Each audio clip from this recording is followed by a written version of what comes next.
A properly maintained frozen cell stock is an important part of cell culture.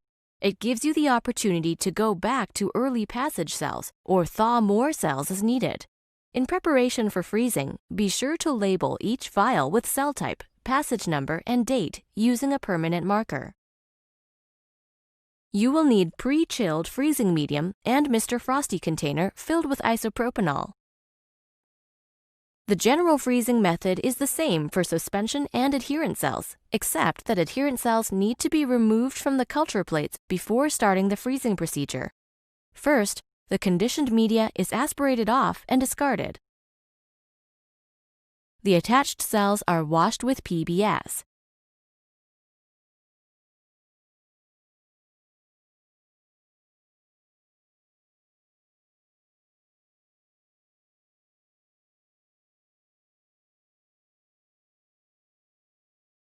Then, triple is added to dissociate the culture and detach the cells from the flask.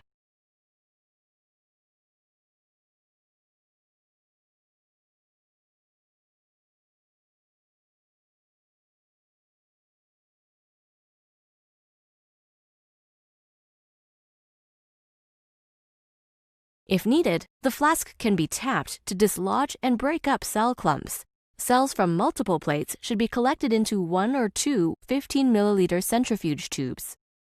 Add medium to the cells.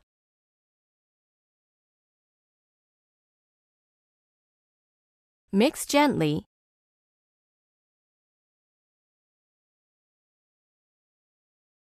and transfer to a centrifuge tube. No inactivation is necessary when using triple. Take a small sample for cell counting.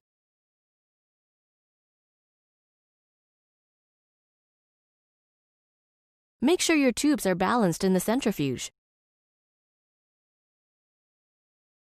Spin down the cells to form a pellet. While the cells are spinning, count the sample for total cell number and percent viability. The Countess automated cell counter can be used for a fast and accurate reading. Make sure the percent viability is greater than 90%. Only healthy cells should be frozen. Optimal cell concentration for freezing varies by cell type. Also, calculate the volume of freezing medium you'll need based on the number of cells and concentration for each vial. Once the centrifuge completely stops, remove the tubes. Return to the hood and clean with ethanol.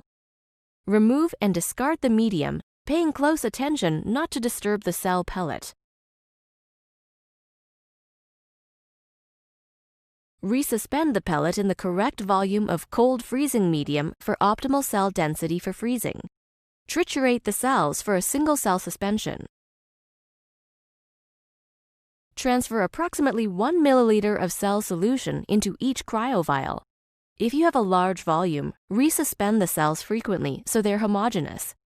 Use the Mr. Frosty container or similar device to ensure the cell solution decreases in temperature by 1 degree Celsius each minute. Slow, regulated freezing minimizes cell damage. After freezing overnight at -80 degrees Celsius, the cells are frozen and ready for permanent storage in a liquid nitrogen tank. Always wear the appropriate protective equipment and handle liquid nitrogen carefully. Do not attempt to handle liquid nitrogen until you read and fully understand the potential hazards, their consequences, and the related safety precautions. When transferring cryovials, don't let the cell solution begin thawing. You risk decreasing cell viability. Freezing is a very stressful process for the cells. Make sure every step is performed quickly and carefully under optimal conditions of temperature, medium formulation, and freezing density.